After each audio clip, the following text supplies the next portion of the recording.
Rain. Always rain in Seattle when the world decides to end.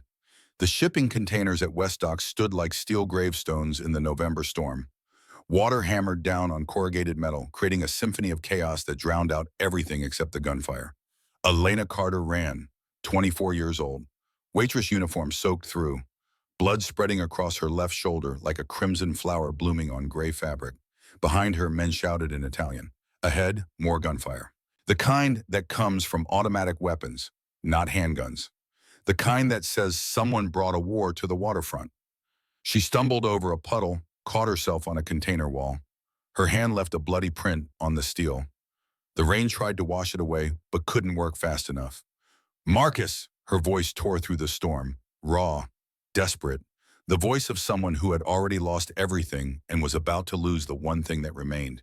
Through the maze of containers, she saw him. 32 years old, 6'2", tactical black gear instead of the Tom Ford suit she'd first seen him in. Two pistols raised, face carved from rage and something else.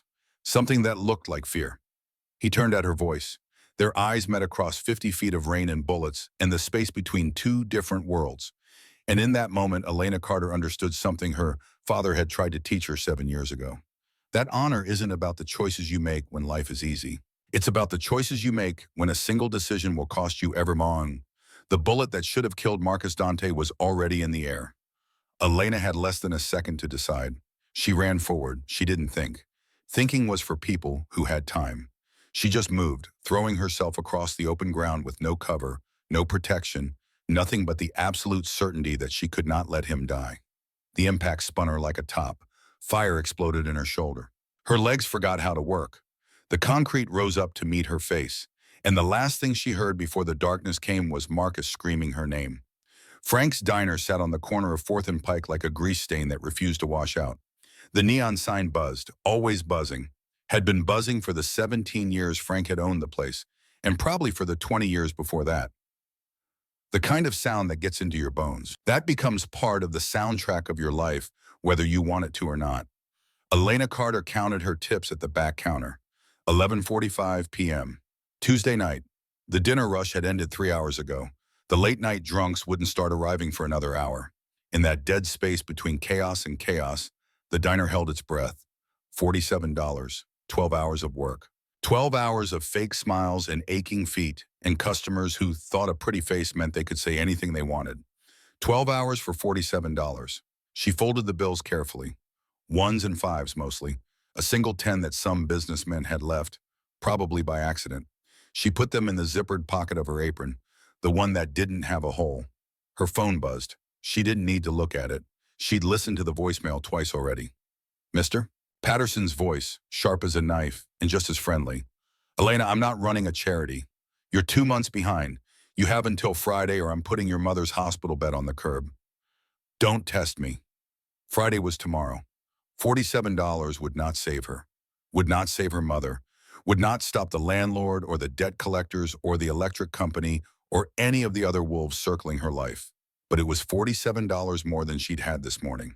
Elena wiped down table 4 for the 3rd time. The formica was chipped, stained with coffee rings that no amount of scrubbing would remove. Old man Jenkins usually sat here, nursing a single cup of decaf for 3 hours while he did the crossword puzzle. But Jenkins had died last month. Heart attack. Right there in booth 7. The paramedics said he was probably dead before he hit the floor. Elena wondered if that was a blessing, to go that fast, to not have time to be afraid. The bell above the door chimed. She looked up, ready with her server's smile, the one that never reached her eyes anymore. And then she forgot how to breathe. The man who walked in didn't belong here, didn't belong anywhere near 4th and Pike. He belonged in magazines, in penthouse apartments, in places where the furniture cost more than Elena made in a year. 6'2", maybe 32, 33 years old. Dark hair, wet from the rain but somehow still perfect. Eyes the color of winter. Gray. Cold. The kind of eyes that had seen things and decided not to care about them anymore. He wore a charcoal suit that fit him like it had been sewn directly onto his body. Probably had been. The fabric moved with him, whispered when he walked. No wrinkles despite the Seattle downpour outside. Water beaded on the shoulders and rolled off like the cloth had been designed to repel reality itself.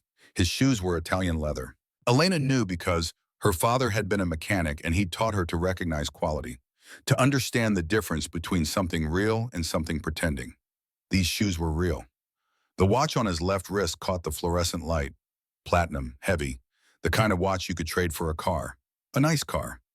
He scanned the diner with those winter eyes, taking inventory, calculating. His gaze passed over Frank behind the grill, over the two truckers in booth 2, over Elena standing there with a dish rag in her hand. And then his eyes came back to her. Stopped. Something shifted in his expression. Not much, just a flicker. Like he'd been looking for something and found something else instead. He walked to table 4, sat down in an old man Jenkins seat, placed his phone on the sticky formica surface, screen down. His hands were clean, manicured. But there were scars on the knuckles. Old scars. The kind you get from hitting things. Or people. Elena grabbed the coffee pot and walked over on legs that suddenly felt like they were made of water. "Coffee, sir?" Her voice came out smaller than she wanted. She hated that. Hated how his presence made her feel like she was shrinking. He didn't look up, just tapped one long finger on the empty mug. Elena poured. Her hand shook. Just a little. Just enough. A single drop of hot coffee splashed onto his cuff, the pristine white cuff of his $2,000 shirt. The diner went silent. Frank stopped scraping the grill. The trucker stopped eating. Even the neon sign seemed to pause its eternal buzz. Elena froze. The man looked at the stain, brown against white, spreading slowly through the expensive fabric. Then he looked up at her. Those winter eyes held no anger. That would have been better. Anger she understood. Anger had rules. You apologized, you fixed it, you moved on. But there was no anger in his eyes, just a profound, chilling indifference. He looked at her the way a surgeon looks at a tumor, something to be removed, something that didn't matter enough to warrant emotion. I'm so sorry, Elena stammered. She grabbed a napkin. Her hands were shaking harder now. "I'll get club soda. I can get that out. I promise I can." "Leave it." His voice was low, a baritone that vibrated through the table, through the floor, through her chest. "Sir, really, I said leave it." He checked his watch, that platinum piece that probably cost more than her entire life. Then he glanced at his phone as it lit up with a call. He answered without looking at Elena again. "I told you the shipment stays at the docks until I say otherwise." Pause. His jaw tightened, the only sign of emotion. "If Vincent touches it, I'll burn his house down with him inside." He ended the call, looked at Elena like she was a problem he'd forgotten about. "Check." Elena's hand shook as she pulled out her order pad. Her pen wouldn't work. She scribbled twice before the ink flowed. "That's $8.50, sir." He didn't reach for a wallet. Instead, he reached inside his jacket. Elena's heart stopped. For one terrible second, she thought he was reaching for a gun. But he pulled out a money clip instead, thick with cash, $100 bills. More money than Elena had seen in one place in her entire life. He peeled off a 20, dropped it on the table like it was trash. "Keep the change." He stood, loomed over her. The air around him smelled of expensive tobacco and rain and something metallic, like gun oil. His phone buzzed again. He answered as he walked toward the door. "I don't care what Vincent wants. He doesn't make decisions in this city. I do." The bell chimed as he left. The door swung shut. The diner exhaled. Elena stood there for a long moment, staring at the $20 bill. $11.50 tip for an $8.50 meal. More than she'd made all night. She reached for it, and that's when she saw the envelope. It was manila, unsealed, tucked under the napkin dispenser where it must have slid when he reached for his money clip. Plain, unremarkable, except for the weight. Elena looked at the door. The man was gone. Disappeared into the rain like he'd never been there at all. She looked at Frank. He'd gone back to scraping the grill, his back turned. The truckers were arguing about a football game. Nobody was watching. Elena picked up the envelope. It felt heavy, substantial, like it contained something important. She shouldn't look. She knew she shouldn't. It wasn't hers. He'd left it by accident, and she should run after him and return it just like she should have done with anything that didn't belong to her. But her fingers were already opening the flap. Just a peek. Just to see what it was. Just to know. Her heart stopped. Cash. $100 bills. Stacks of them. Bound with rubber bands, Elena's world narrowed to that envelope. To the money inside. To the number that her brain was calculating even as her conscience screamed at her to stop. $10,000. Maybe more. $10,000. Her mother's surgery. the back rent, the utilities they'd shut off last month, the medications Grace Carter needed but couldn't afford, the physical therapy that might give her mother another year of being able to walk. $10,000. All of it right there, in her hands, and nobody knew. There were no cameras in Frank's. Frank was too cheap for that. The man was clearly some kind of criminal. Who else talked about burning houses down? Who else carried that kind of cash? If she kept it, she wasn't stealing from a saint. She was stealing from a sinner to save her mother.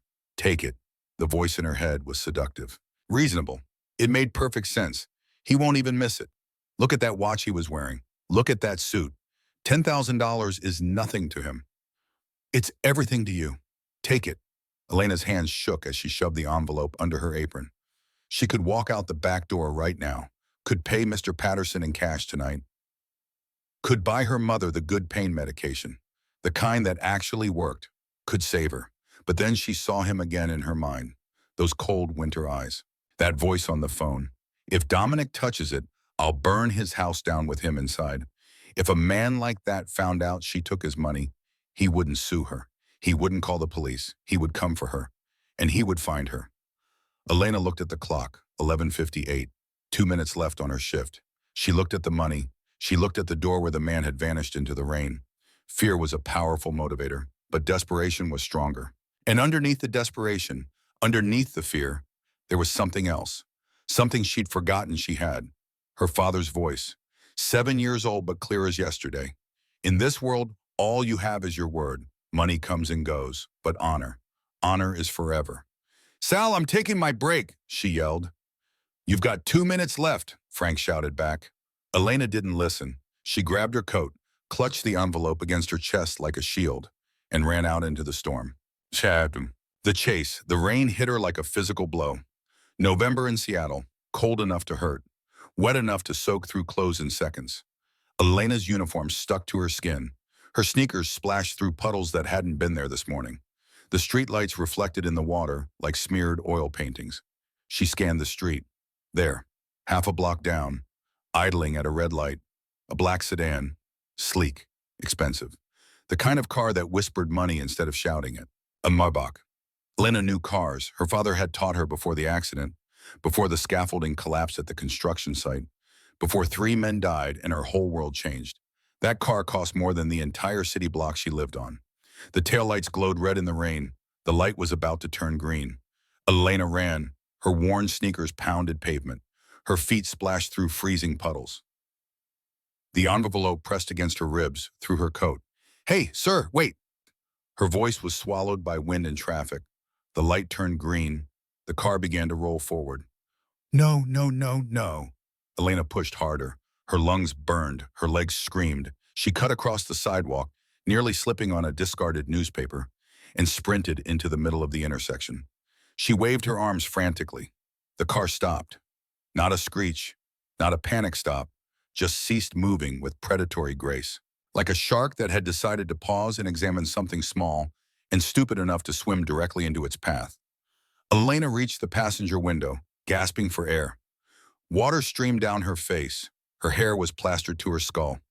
She bent over, hands on her knees, trying to catch her breath. The window rolled down. Not all the way, just 3 inches. The face that appeared wasn't the man from the diner. It was a driver. A wall of muscle with a shaved head and a scar running through his eyebrow. He looked at her like she was a bug on the windshield. Get lost, the driver growled. We don't have change. No, Elena wheezed. The man inside, he left something. The driver hesitated. He glanced into the rearview mirror. A second later, the back window rolled down. The man in the charcoal suit sat there. He was holding a crystal tumbler of amber liquid. He looked at Elena, shivering in the rain with mild annoyance. You. The recognition was barely there, flat, disinterested, the waitress who spilled the coffee. You left this, Elena said. She pulled the damp manila envelope from under her coat, held it out through the rain. The man stared at the envelope, then he looked at her face. For the first time, something flickered in those winter eyes. Not gratitude, confusion. He pressed a button. The door clicked, unlocked. Get in. What? No, I just wanted to return. I said get in, unless you want to discuss my business in the middle of an intersection while half of Seattle watches. Elena looked around. A car behind them honked. She looked at the envelope in her hand. then at the dark, leather-clad interior of the car. Every instinct screamed run, but she was already wet, already cold, and honestly, she was tired of being afraid of everything. She opened the door and slid onto the plush leather seat. The car was warm. It smelled of rich leather and that same metallic cologne. The door locked automatically with a heavy thud that felt final. The car began to move. The interior was like stepping into another world. Napa leather seats, hand-stitched, soft ambient lighting in cool blue, a partition between the driver and the back that was probably bulletproof. The man sat across from her, not beside her, across, maintaining distance, maintaining control. He took the envelope from her hand without touching her fingers. He didn't count the money, just weighed it in his palm. Why? The question hung in the air between them. Why what? Elena asked. Her voice was small in the quiet cabin. Why bring it back? He turned to face her fully. Up close, he was even more intimidating. His jawline was sharp enough to cut glass. His eyes were intelligent, probing, like he could see through skin and bone to whatever truth lived underneath. You looked inside. I saw the way your eyes dilated in the diner. You know how much is in here. Elena said nothing. $10,000, he continued. His voice was soft, but somehow more dangerous for it. That's a lot of money for a waitress at Frank's. You could have paid off your debts, fixed your teeth, moved out of the dump. Elena bristled. My teeth are fine, and I'm not a thief. Everyone is a thief when they're desperate enough. He leaned forward slightly. So tell me the truth. Did you bring it back because you're a saint, or because you thought I'd come back for it and hurt you?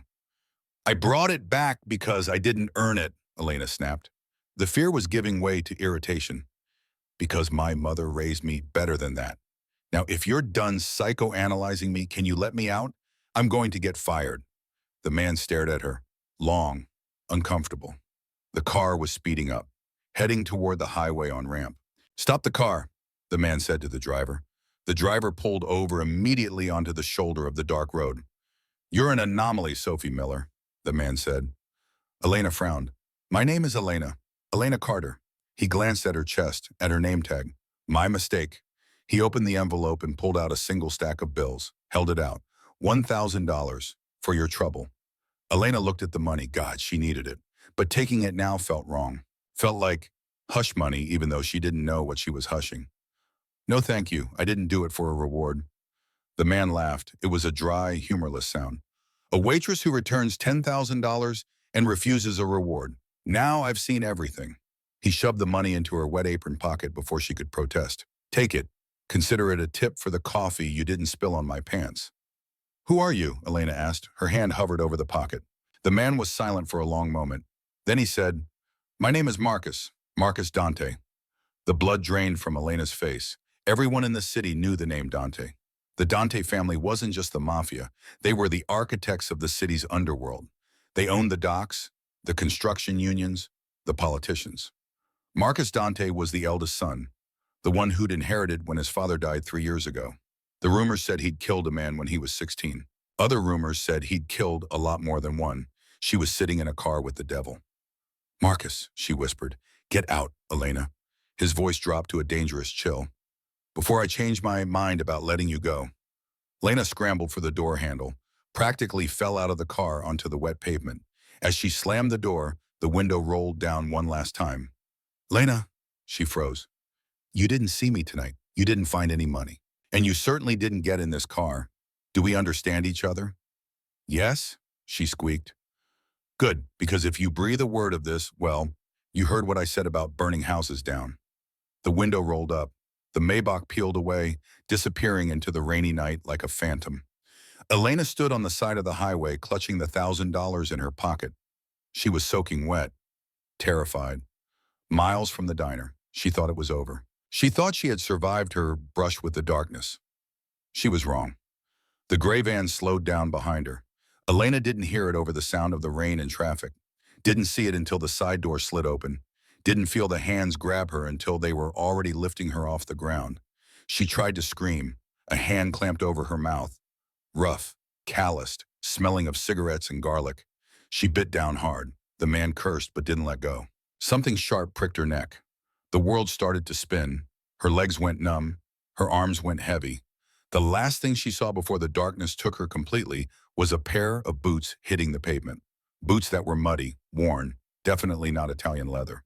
Elena woke to the smell of rust and seawater. Her head felt like it had been split open with an axe.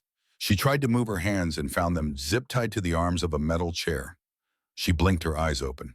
The room was dim, illuminated by a single swinging bulb. It looked like a storage container or a warehouse office. Dust motes danced in the yellow light.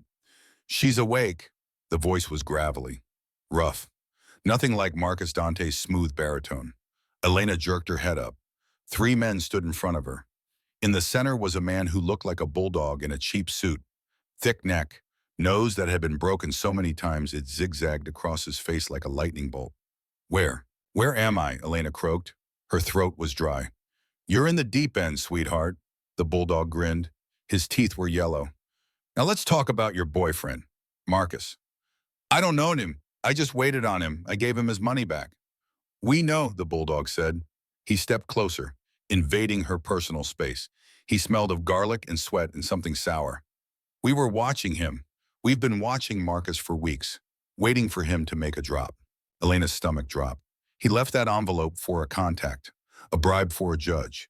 And you stupid little girl. You picked it up and ran it back to him." The envelope wasn't a mistake. Marcus hadn't lost the money. He'd left it there on purpose. It was a drop, and she had ruined it. "I didn't know," Elena cried. "I thought he forgot it."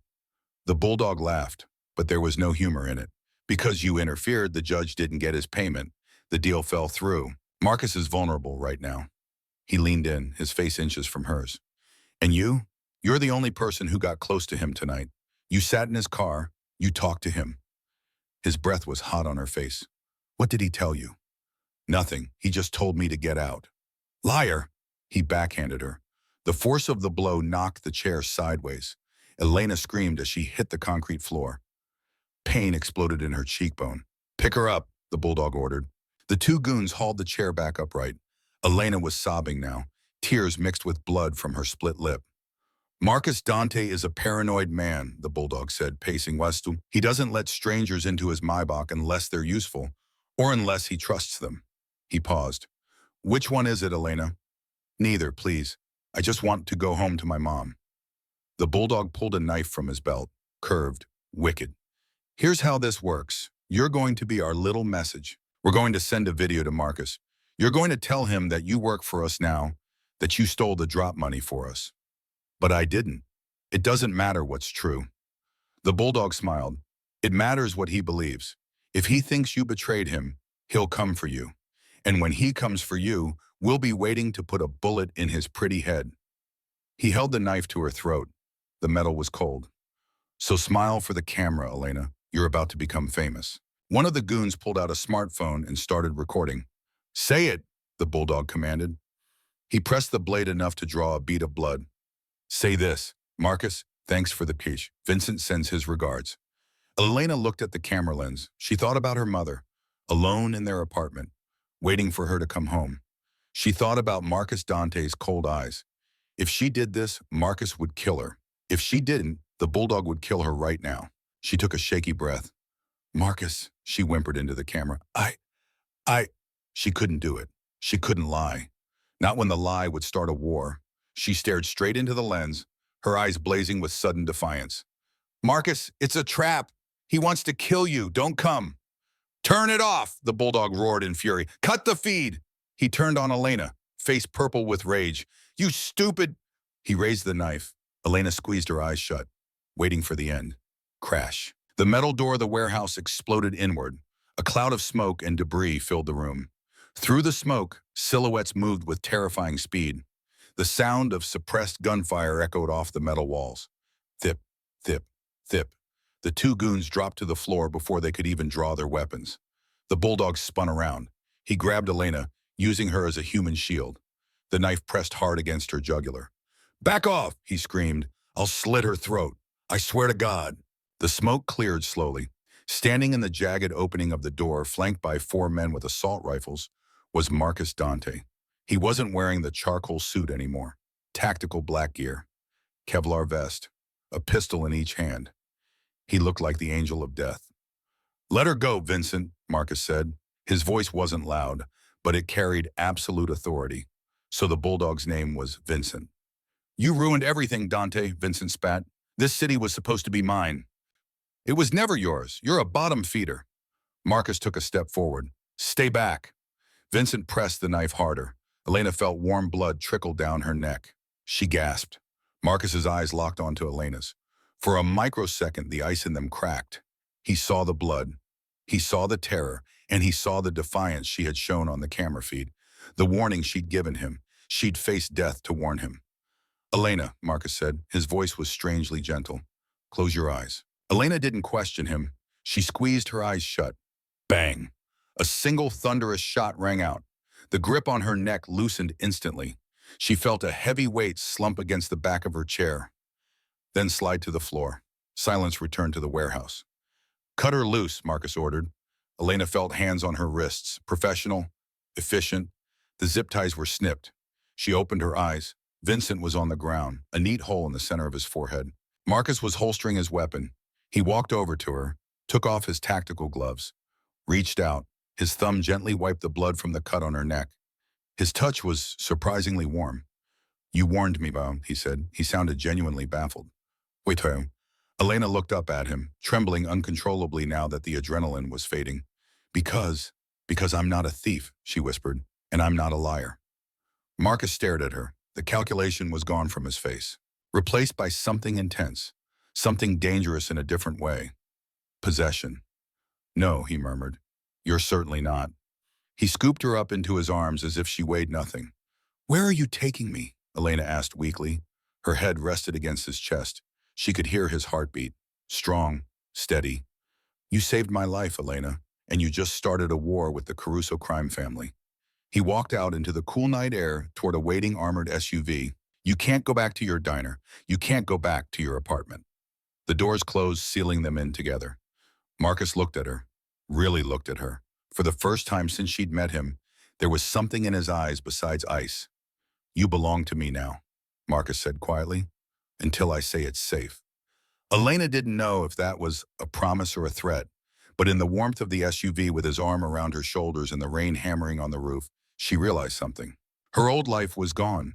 The poor waitress who returned $10,000 had vanished the moment she'd made that choice. Who she would become next was entirely up to the man sitting beside her, the mafia boss who had just killed to save her life. Elena woke up in a bed that was larger than her entire apartment. The sheets were Egyptian cotton. She knew because she'd seen them once in a magazine at the dentist's office. Cool, impossibly soft. The kind of fabric that whispered money with every movement. The smell of rust and blood was gone, replaced by lavender and rain. She sat up slowly. Her body ached. A deep, bruising soreness that radiated from her ribs to her neck. She looked down. She was wearing a silk pajama set, slate gray, expensive, beautiful. Her grease-stained uniform was nowhere to be seen. "You're awake?" Elena jumped. Marcus sat in a velvet armchair in the corner of the room, reading a tablet. He wore a crisp white dress shirt with the sleeves rolled up. His forearms were corded with muscle and marked with faint scars. Old ones. The kind that told stories he probably wouldn't share. He looked less like a monster this morning, and more like a weary king. "Where am I?" Elena asked. She pulled the duvet up to her chin. "The penthouse," Marcus said simply. "Top floor of the Dante Tower. It's the safest place in Seattle." He paused. "Or at least it's supposed to be." He stood and walked over to the bed, moved with that same prowling grace that made Elena's breath hitch. He sat on the edge of the mattress. Not too close, but close enough that she could feel the heat radiating from him. "How do you feel?" "Like I got hit by a truck," Elena admitted, "and then dropped off a cliff." "The doctor says you have bruised ribs and a mild concussion." Vincent was heavy-handed. Marcus's eyes darkened at the name. "He's no longer a problem." "I saw," Elena whispered. The memory of the gunshot was vivid. "You killed him." "He was going to kill you." Marcus's voice was void of apology. "It was a simple equation." Elena looked around the opulent room. Floor-to-ceiling windows showcased the Seattle skyline. Gray, weeping with rain. Always rain. "So what now? Can I go home?" Marcus sighed, rubbed his temples like he had a headache that wouldn't quit. "Elena, you don't seem to understand the gravity of what happened last night." He turned to face her fully. Vincent Caruso wasn't just a thug, he was the head of a family. His brother, Antonio Caruso, is now in charge. Antonio is smarter, Meaner, far more vindictive. You are the woman who lured his brother into a trap. You are the face of his humiliation. I didn't lure him. I was kidnapped. Antonio won't care about the details. He will want blood. If you go back to your apartment, you will be dead within the hour. Elena felt panic rising again. But my mom, I can't leave her. She's sick. She can't walk. If I'm not there to give her meds, to help her to the bathroom. She tried to scramble out of bed, ignoring the pain in her ribs. I have to go to her. Marcus put a hand on her shoulder, gently pushed her back down. Relax. It's handled. What do you mean handled? Your mother, Grace Carter, stage 4 rheumatoid arthritis and early onset heart failure. She was moved 3 hours ago to the St. Jude Private Care Facility on the east side. Elena stared at him, mouth open. You kidnapped my mother? I relocated her, Marcus corrected. She is in a private suite. She has 2 nurses assigned to her 24 hours a day. The best rheumatologist in the state is reviewing her file as we speak. He paused. And there are 2 armed guards outside her door who are paid very well to make sure no one named Caruso gets within a mile of her. Elena was stunned. Saint. Jude's was the kind of place senators sent their parents. It cost thousands of dollars a night. Why, she whispered. Tears pricked her eyes. Why would you do that? Marcus looked away, stared out at the rain-streaked window. He looked uncomfortable with the gratitude. You saved my life, Elena. I pay my debts. And besides, he looked back at her, his gaze intense. I couldn't have you worrying about her while you're staying here. Distractions get people killed. I'm staying here, Elena repeated. For how long? Until the war is over. Marcus's voice was grim. Until every Caruso is either in jail or in the ground. You are my guest, Elena, or my prisoner, depending on how you look at it. He stood and walked to the door. There are clothes in the closet. My stylist guessed your size. Breakfast is in the kitchen. Do not leave this floor. The elevator requires a retinal scan that only I have. Marcus, she called out before he could leave. He paused, in hand on the doorknob. Thank you. For my mom. Marcus didn't turn around. Don't thank me yet, Elena. Being in my world is not a gift. He opened the door. It's a curse. The door closed behind him. For the first 2 days, Elena barely saw Marcus. The penthouse was magnificent. A sprawling fortress of glass and steel, marble floors, modern art on the walls that probably cost more than her entire childhood. A kitchen with appliances she didn't know how to use. But it was lonely. She spent her time wandering the rooms, looking but not touching, afraid that her presence would somehow contaminate this perfect, sterile world. She called her mother every day on the secure line Marcus provided.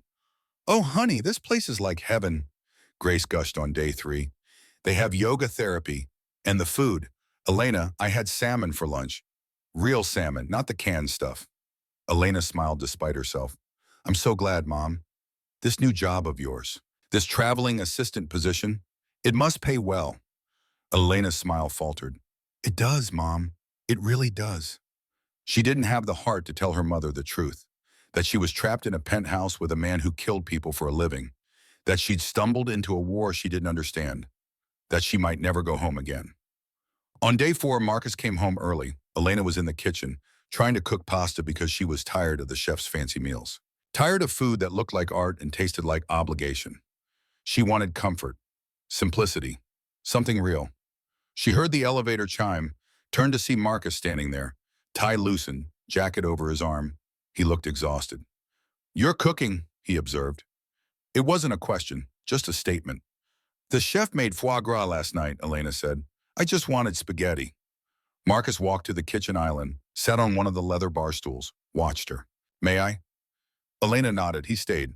They didn't talk at first.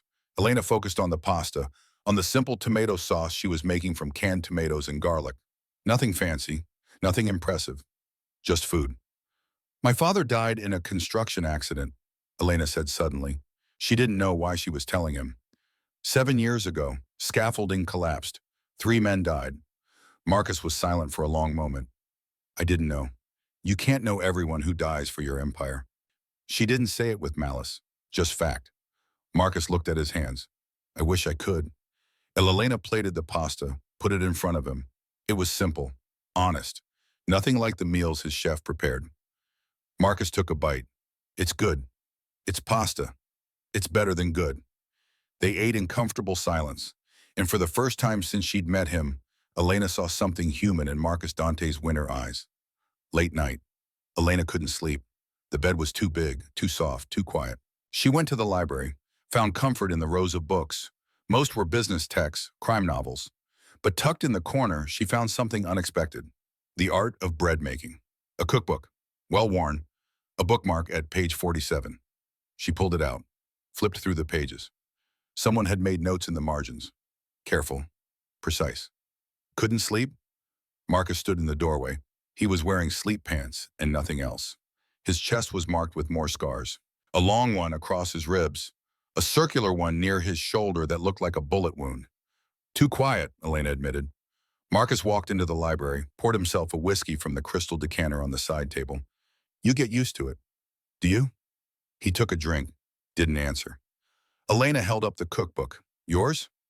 Marcus looked at the book like it was a ghost. My brother's, David.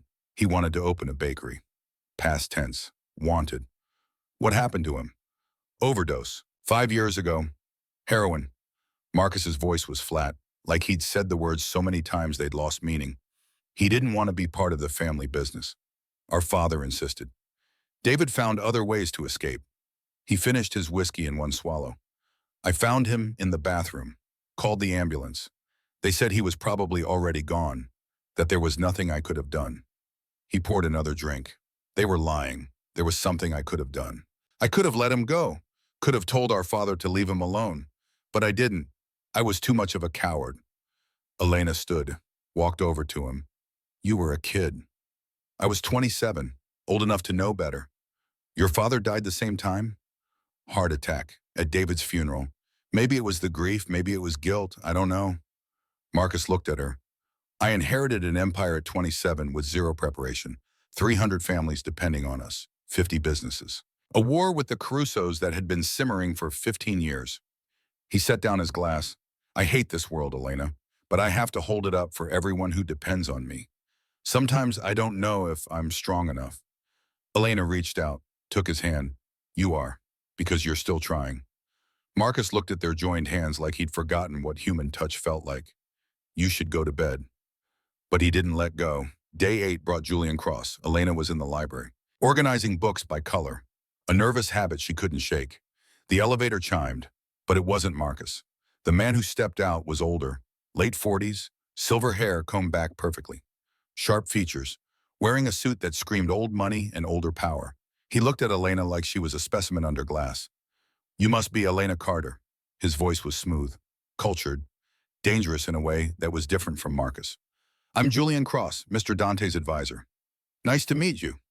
Elena's instincts screamed that it wasn't nice at all. Marcus speaks highly of you.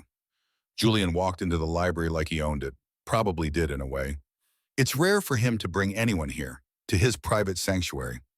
I'm just staying until it's safe. Of course, Julian smiled. It didn't reach his eyes. Marcus is very protective, especially of people who've proven themselves loyal. He paused, let the word hang in the air. The last person he trusted like this was his brother. That didn't end well. Elena felt cold. I should go. Please, don't let me chase you away. Julian sat in one of the leather chairs. I'm just an old man who worries about Marcus. He's been through so much. His father, his brother, this war. He looked at her directly. He can't afford another betrayal. It would destroy him. The words were a warning wrapped in silk. After Julian left, Elena couldn't shake the feeling that she'd just been sized up and found wanting. The news came during dinner. Marcus's phone rang. He answered. His face went hard. When? Pause. How many? Longer pause. Pull everyone back to the core territories. Double the guards on the warehouses. He ended the call. What happened? Elena asked. 2 of our warehouses burned. Antonio's sending a message. Marcus stood, walked to the window, stared out at the city. He's testing me, seeing if I'll retaliate. Will you? If I do, we escalate. More people die. If I don't, he thinks I'm weak. More people die. He pressed his palm against the glass. There's no good move, just less bad ones. Elena walked over to him, stood beside him, looking out at the same city, the same rain. You'll figure it out. You have a lot of faith in a man you barely know. I know enough. Marcus turned to look at her. They were close. So close, she could see the flecks of blue in his gray eyes, could smell the faint scent of his cologne. His phone rang again. The moment shattered. Marcus answered, walked away, and Elena was left standing by the window, wondering when she'd started caring about a man who killed people for a living. Julian came back. Elena had left her phone on the coffee table, the one Marcus had given her. Encrypted, secure, she'd gone to get water. When she came back, Julian was standing near the table, not touching the phone, but close enough. "Oh, I was just admiring the view," he said smoothly, but Elena saw the calculation in his eyes. Later, she heard Julian talking to Marcus in the hallway. "Have you checked her phone?" "I trust her." Julian's voice was patient, like talking to a child. "That's a mistake, Marcus. A soft boss is a dead boss. Let me run a security check, just to be safe." "No." "Marcus." "I said no, Julian." But the seed was planted. Elena could see it in the way Marcus looked at her phone that evening, in the way his jaw tightened when it buzzed. Trust was a fragile thing, and Julian knew exactly where to apply pressure to make it crack. They cooked together. Elena taught Marcus how to make carbonara, real carbonara, eggs and cheese and pasta water. Nothing fancy. They stood side by side at the kitchen island, Marcus's sleeves rolled up, Elena guiding his hands as he whisked the eggs. "Not too fast, you'll scramble them." "I run a criminal empire. I think I can whisk eggs." "Your empire doesn't require finesse." Marcus laughed, a real laugh, deep and genuine. They were close, hip to hip. His hand brushed hers as he reached for the pepper grinder. Elena looked up. He looked down. The air between them changed, heated, charged with something that had been building for 2 weeks. Marcus leaned down. Elena tilted her face up. His phone rang. Marcus jerked back like he'd been shocked. Answered the phone. His face went hard. "Say that again." Pause. "When?" He looked at Elena, something dark in his eyes. "I'll handle it." He ended the call. "I have to go." "Marcus, stay here. Don't open the door for anyone." He grabbed his jacket, headed for the elevator. Not even Julian. The doors closed, and Elena was alone again. Thursday afternoon. 2 weeks exactly since she'd found the money. Elena was in the library, organizing books by color. The same nervous habit, the same need to control something when everything else was chaos. The elevator chimed. Marcus stormed in. But something was wrong. His shoulders were tense. His jaw clenched. He radiated fury so sharp it made the air crackle. Julian followed behind him, holding a folder. "Marcus?" Elena stepped out of the library. "Is everything okay?" Marcus stopped in the middle of the living room. Didn't look at her, couldn't. "Pack your things. You're leaving." The words hit her like a physical blow. "What? Is it safe? Is the war over?" Marcus finally turned to her. His eyes were red-rimmed, filled with a mixture of rage and profound betrayal. "The war isn't over, but your part in it is." He snatched the folder from Julian, threw it across the room. Papers scattered across the marble floor like dead leaves. "Read it!" His voice was a roar that echoed off the high ceilings. Elena trembled. She knelt, picked up a piece of paper. It was a bank statement, a wire transfer receipt. $50,000 transferred into an offshore account in the Cayman Islands. The account was under the name Elena Carter. The source of the funds was Caruso Construction Limited. The date was 3 days after Marcus had rescued her. "I don't know what this is," Elena stammered. "I don't have an offshore account. I've never been to the Cayman Islands." "Don't lie to me." Marcus stepped closer. He looked like he was fighting the urge to destroy everything in the room. "Julian found it, encrypted communications on your phone. You've been sending them my schedule. You told them about the warehouse drop. That's how Vincent knew to be there." No, that's insane. I warned you. I saved you." "The perfect cover." Julian's voice was oily, smooth. "Get captured, play the victim, save the boss to earn his trust. Then once you're inside the fortress, you feed Antonio Caruso everything he needs to dismantle us from the inside." He smiled thinly. "It's a classic honey trap." "Marcus, please." Elena reached for his arm. Marcus flinched away from her touch, like she was made of acid. "Look at me. You know me. I wouldn't do this." "I thought I knew you." Marcus's voice broke.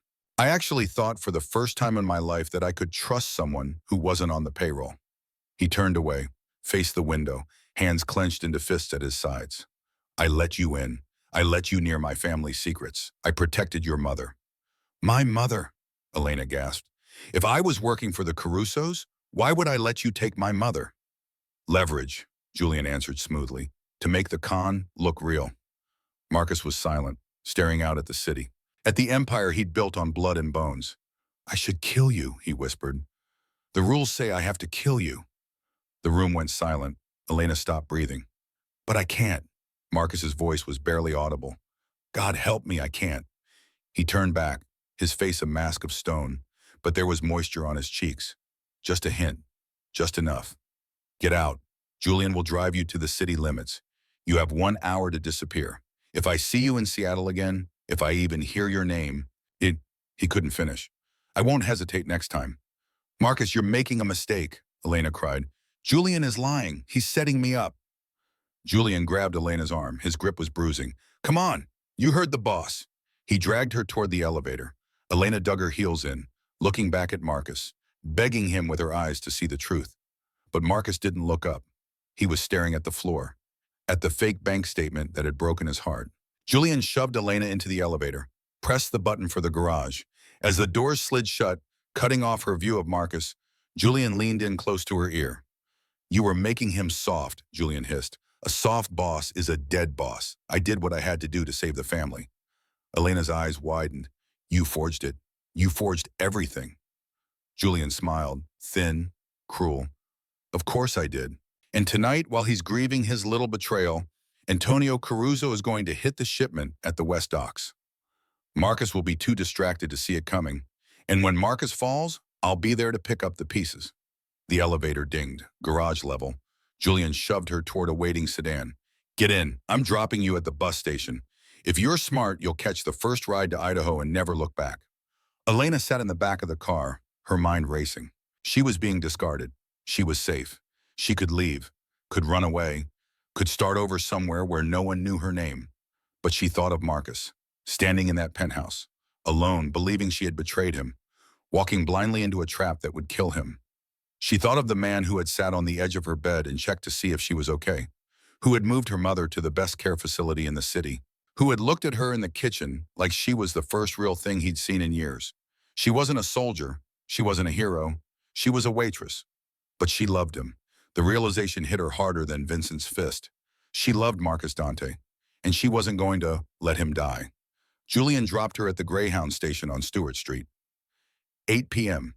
He didn't even watch her go inside, just sped off, eager to get back to the slaughter he had orchestrated. Elena stood on the curb in the rain. She had no money, no phone, just the clothes on her back, the expensive designer jeans and sweater Marcus had bought her. She looked at the clock in the station window. 8:05. Julian had said the shipment was at the West Docks tonight. She had to warn him, but she couldn't call. Julian would screen the calls, or Marcus wouldn't answer. She had to go there, show him. She ran to the taxi stand. Please, she told the driver. West Docks, Pier 9. You got cow? The driver looked suspicious. Elena pulled off the diamond bracelet Marcus had given her. Just because. A week ago when she'd admired it in a shop window during a walk. Take this. Just drive fast. The driver's eyes bugged out. Yes, ma'am. The drive felt like an eternity. Elena stared out the window, watching the city blur. Please be late, she prayed. Please let me get there before the shooting starts. When they reached the industrial district, the roads became dark, empty. Warehouses loomed like skeletons. This is as far as I go, the driver said, pulled up to the chain-link fence of the shipping yard. I ain't getting involved in whatever happens back there. Elena jumped out. She could hear it already, shouting, engines revving. She squeezed through a gap in the fence, the same gap her father had used when he worked down here years ago. She ran through the maze of shipping containers, following the noise. She emerged into a clearing near the water. Chaos. Marcus was there, pinned down behind his black SUV. His men were outnumbered, 6 against 15. On the other side of the clearing, heavily armed men wearing red armbands advanced. Caruso's colors. And there, standing on a catwalk above the fray, was a man firing an assault rifle. Laughing. That must be Antonio Caruso. But where was Julian? Elena scanned the shadows. There, standing near the back of Marcus's formation, hiding behind a crate. He wasn't firing at the Carusos. He was raising his gun, aiming it at Marcus's exposed back. Marcus was focused on Antonio, on the men in front of him. He didn't see the knife in his own house. Elena didn't think. She screamed, Marcus! Her voice tore through the noise of the gunfire. Marcus turned, saw her. Confusion flashed across his face, then horror. Elena, get out of here!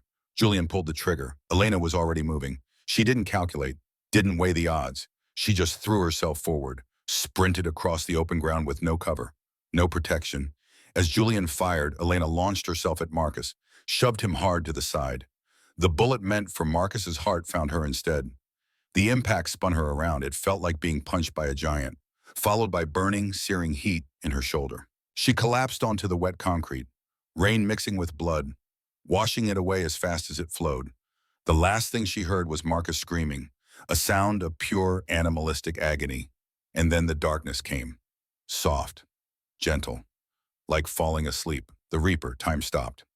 Marcus Dante caught Elena before her head hit the concrete, his arms wrapped around her small frame. Her blood was hot against his hands, spreading. Too much blood, too fast. He looked at the wound, shoulder, high, near the collarbone. Then he looked up, saw Julian.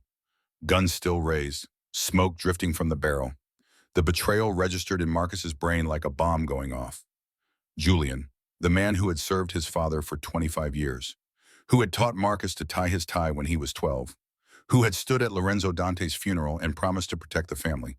Julian had just tried to kill him, and Elena had taken the bullet instead. Something inside Marcus broke. Not broke, shattered, exploded, turned into shrapnel that tore through every civilized part of him and left only the raw, primal core. The part of him that was a Marine before he was a businessman. The part that had killed his first man at 18 in Fallujah. The part he'd spent 14 years trying to bury. That part rose up now, and it was hungry. Marcus laid Elena down gently, pressed his jacket against her wound. "Stay with me," he whispered. "Don't you dare leave me." Her eyes were closed, her breathing shallow. He stood, didn't take cover, didn't duck, just stood there in the open, fully exposed. A target. He didn't care. He pulled both Glocks from his holsters. His face was a mask of absolute terrifying fury. "Marcus!" one of his men shouted. "Get down!" Marcus didn't get down. He walked forward, raised both pistols, and became death itself, Julian. The first shot was for the traitor.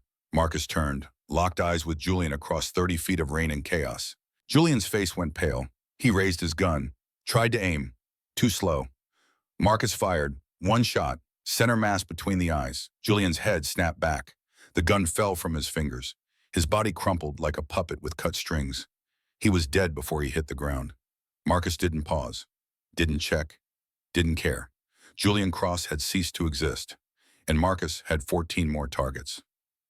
The Caruso soldiers, the men in red armbands, saw him coming. Saw a man walking toward them through a storm of bullets.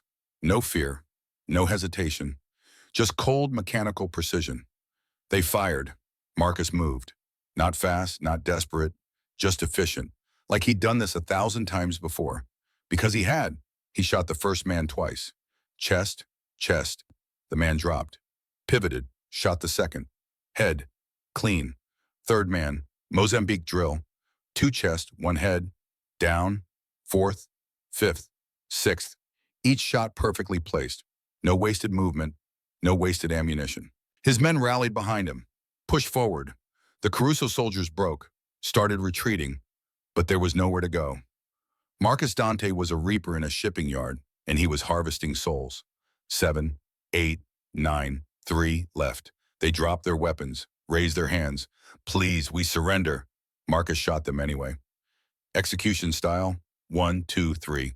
The last one fell face first into a puddle, rain turning the water red. Silence fell over the docks, except for the rain. Always the rain, and one man laughing on the catwalk above. Antonio Caruso. Antonio Caruso stood on the metal catwalk, still holding his AR-15, still laughing. "Marcus Dante," he called down. "The legendary Ice King finally shows some heat." Marcus looked up, reloaded both pistols without looking down. Muscle memory. "Your brother was a coward," Marcus said. His voice was dead, empty. "Are you?" Vincent was impatient. "I'm smarter." Antonio aimed his rifle. "But we both want the same thing. You dead." He fired. The burst went wide. Marcus was already moving. Ran to the stairs, took them 3 at a time. Antonio kept firing. Bullets sparked off metal railings, ricocheted off containers. Marcus didn't slow down. He reached the catwalk. Antonio was reloading. Marcus shot him in the leg. Antonio screamed, fell. The rifle clattered away. He tried to crawl, dragging his shattered leg behind him. Marcus walked over, looked down at the man who had threatened to kill Elena, who had burned his warehouses, who had started a war over a grudge 15 years old. "This is for threatening what's mine," Marcus said quietly. He raised the gun. Antonio looked up, eyes wide with fear.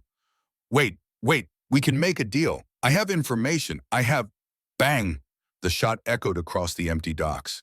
Antonio Caruso stopped moving. Marcus holstered his weapons, turned, sprinted back down the stairs, back to Elena. She was so pale, lying there in the rain, his jacket soaked through with her blood, her chest barely rising. Marcus dropped to his knees beside her, slid in the mud and the blood and the water. He gathered her into his arms, rocked her. "Elena," he begged. "Elena, look at me. Stay with me." Her eyelids fluttered. "Julian," she whispered. Blood bubbled on her lips. It was Julian. I know, baby. I got him. I got them all." Tears mixed with rain on Marcus's face. "I'm so sorry. I'm so sorry I didn't believe you." Elena's lips curved into a faint smile. "It's okay. I told you. I'm not a thief." Her eyes rolled back. Her head lolled against his chest. No. Marcus pressed his fingers to her neck. Found a pulse. Weak. Thready. Fading. "Medic!" He screamed it at the sky. At God. At anyone who was listening. "Get a medic now!" His men came running. Someone was calling 911. Someone else was bringing a first aid kit. Marcus held her closer. Buried his face in her neck. She smelled like rain and blood and lavender. He'd never been a religious man. His father had beaten that out of him early. But he prayed now to whoever was listening, please don't take her. I'll do anything. Give anything. Just don't take her. "Don't you dare die," he whispered fiercely into her hair.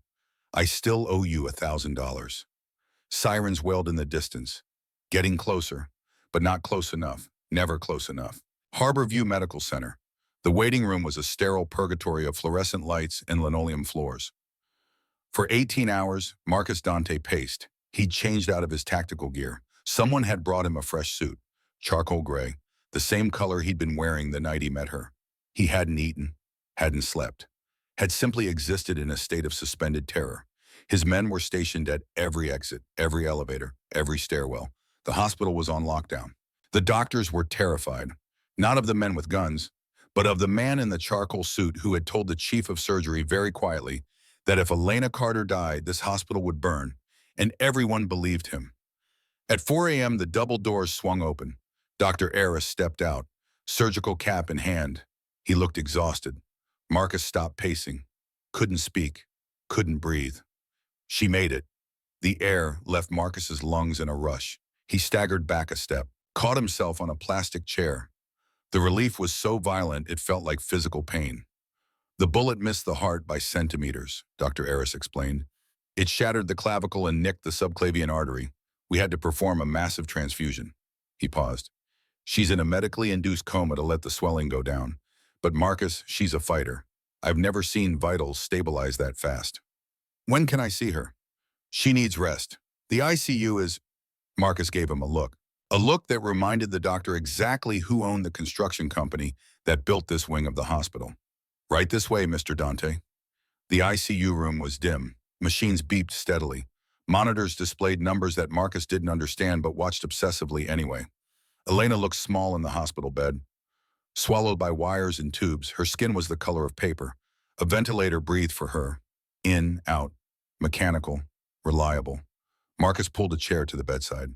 He took her hand, the one that wasn't hooked up to an IV, pressed it against his forehead. "I'm here," he whispered into her palm. "I'm not going anywhere." And he didn't. For 6 days, Elena slept.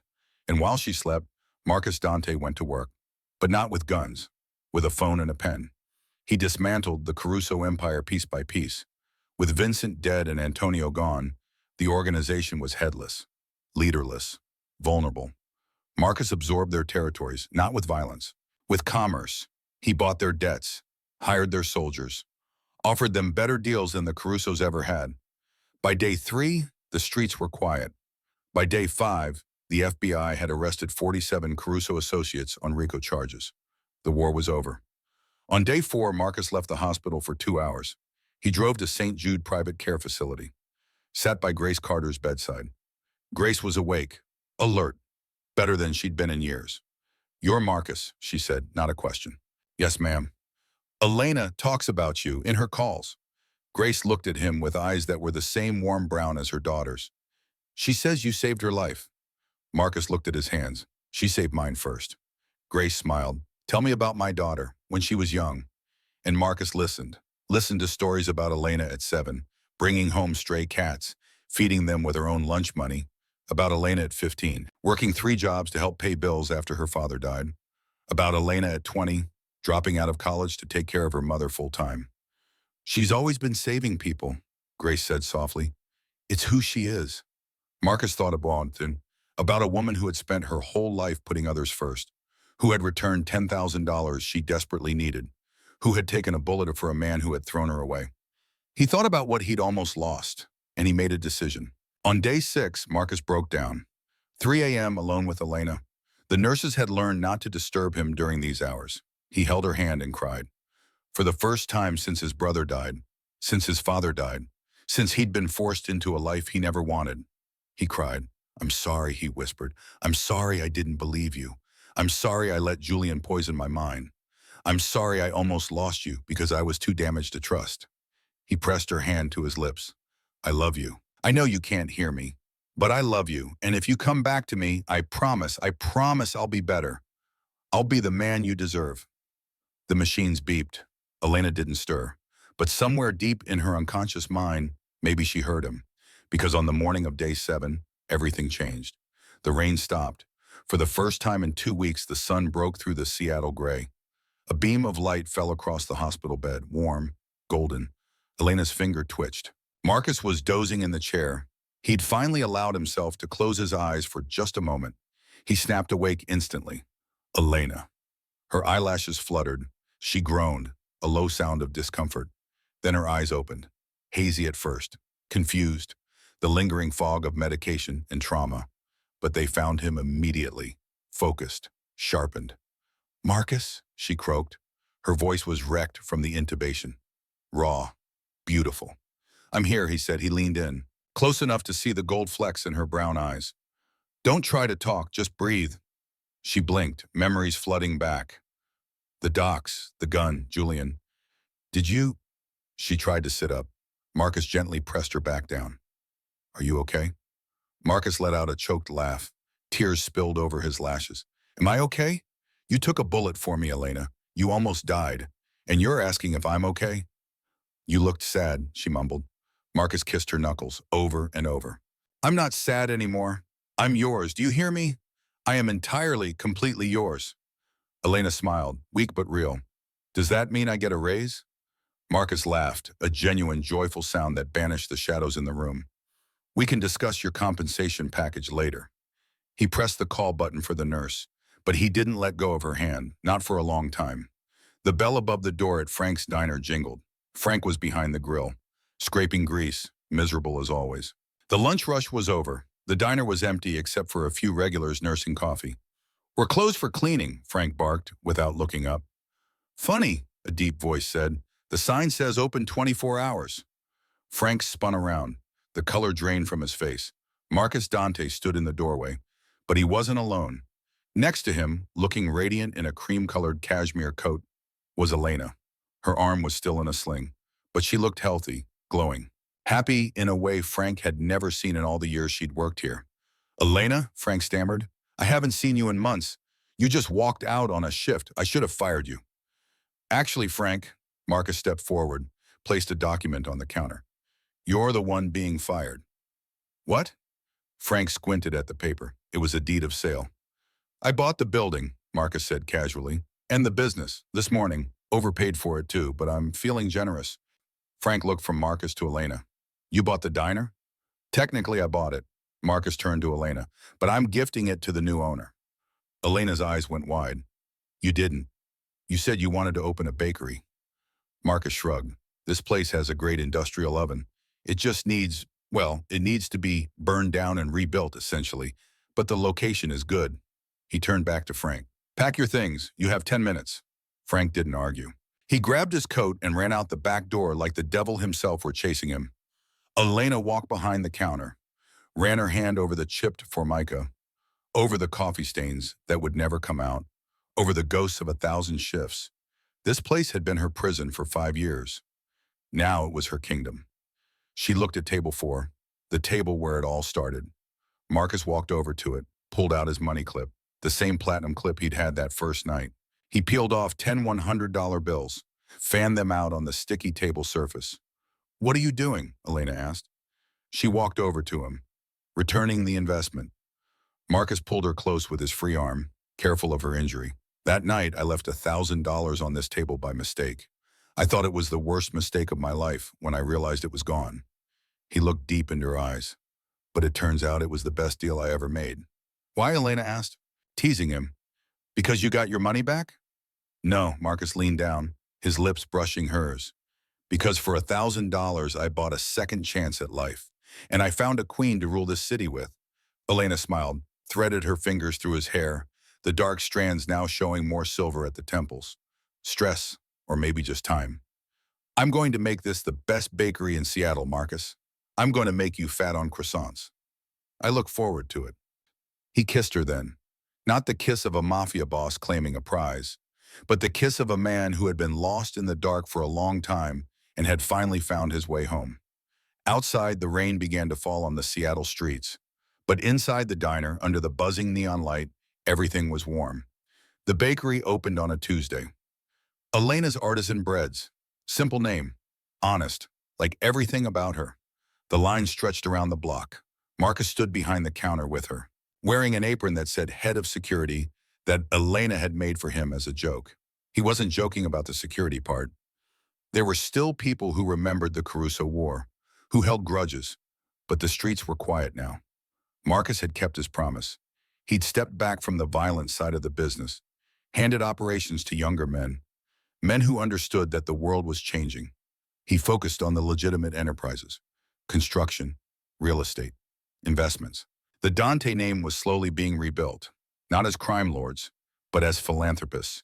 The David Dante Foundation provided scholarships for at-risk youth, funded addiction recovery programs, built community centers in neighborhoods that needed them. Marcus had found a way to honor his brother's memory and to atone for his own sins. Grace Carter sat in a wheelchair near the window, smiling, stronger than she'd been in years. The medications were working, the physical therapy was working. She wouldn't walk again, but she was alive, alert, happy, and she was about to become a grandmother. Elena touched her stomach, still flat, only 3 months along. But growing, Marcus noticed. He always noticed. He put his hand over hers. "You okay?" "Perfect." And she meant it. The customer at the counter was Old Man Patterson, the landlord who had threatened to evict them. He didn't recognize Elena at first. When he did, his face went red. "I'm sorry," he mumbled, "about before. I didn't know." "It's okay, Mr. Patterson." Elena handed him a croissant. "First one's free." He took it, looked at her like she was crazy. Then he tasted it. His eyes widened. "This is incredible." Elena smiled. "Thank you. Come back anytime." As Patterson left, Marcus whispered in her ear, "You're too kind to him. He's just a man doing his job. We all make mistakes." "You never did." "I made one," Elena said. She turned to look at him. "I fell in love with a dangerous man. Was that a mistake?" "The best one I ever made." They kissed across the counter, and the line of customers smiled, because everyone loves a love story, especially one that starts with $1,000 and a choice. The choice to be honest when dishonesty would have been easier. The choice to warn someone who had hurt you. The choice to take a bullet for someone you loved. And the choice to forgive, to trust, to build something new from the ashes of something broken.